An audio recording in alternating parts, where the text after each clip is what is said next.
Hello YouTube. We need a car today. We have a deadline.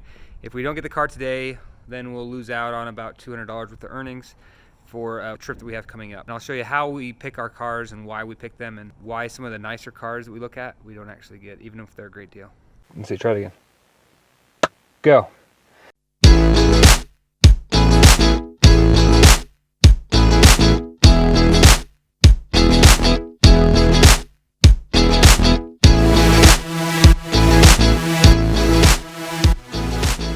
Hello YouTube.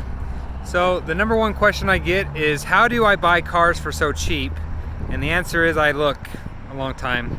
So we're here at a car dealership.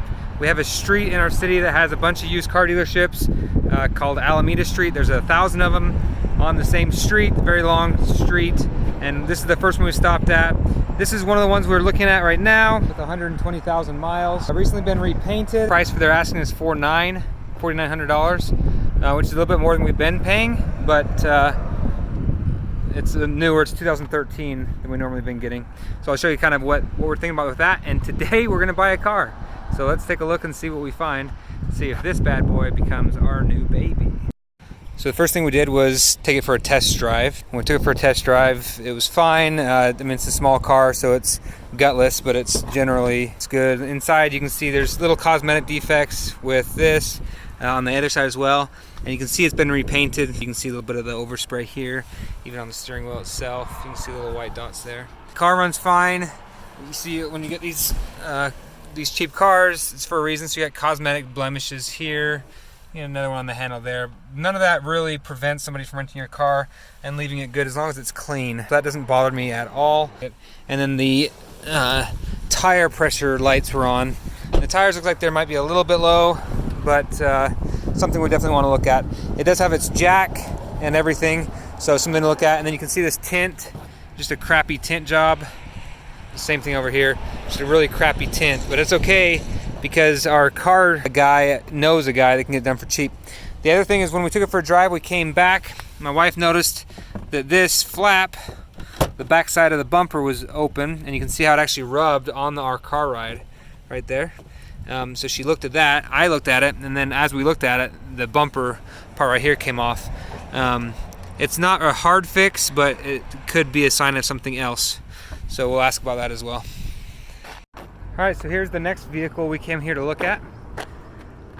2007 Ford Focus with 60,000 miles or something, $2,500. We liked it, we drove it, my wife liked it, and then we came back here and he just got it from, he doesn't have the title yet. So all that was wasted for nothing. It's not a nice car, like look at it. It's clean, there's not like an issue with the paint. It's reliable, it's got low miles, but it's not the kind of car that people are like trying to get on a Turo. People are trying to get Teslas on Turo, and then they don't make any money on the Teslas because they just want a cool car. When people ask me like, how do you find it? It's just going from dealership to dealership to dealership, or Craigslist ad to Craigslist ad until you find the right one. So this one here is one of our better money makers. It's a Ford Escape. It's 2010. We bought it with 110,000 miles. We've had zero issues with it. Only real issue, there's some hail damage. Didn't have a rebuilt title or anything, and so it's still good to go for Turo, but they sold it to us for $3,400 or something like that, and it still makes us money. So it's just a matter of going from kind of this dingy, dirty part of town, trying to find the right car, and just bring cash, or be ready to get cash if you need it. So we'll keep looking. We haven't found it yet. Alright, so we're at Premium Auto Sales, still on the same street. Generally when I come down here, I'm looking for cheap, small cars that I can rent out, because that's what we get. But I was asking for a clean title, less than 130,000 miles, no lights on the dash. This is the only thing he had. It's a 2007 Suburban with 120,000 miles, and he's asking $6,800 for it, which is a heck of a price. So we're gonna take it for a drive now. This might become one of our rentals. Alright, so we got our first car. Our first find, first buy. We just started on this street. We walk up and down this street, back and forth, ask every single person if they have any cars that meet our criteria. Less than 130,000 miles, less than 12 years old, no recalls that are open. So this is the feeling after you find that deal that you didn't think you were gonna find and that you weren't exactly looking for. This is how you feel afterwards. That was kind of lame. Listen, seats 9, 3 in the back, 3 in the middle, 3 in the front. It's got 120,000 miles. There's no lights on.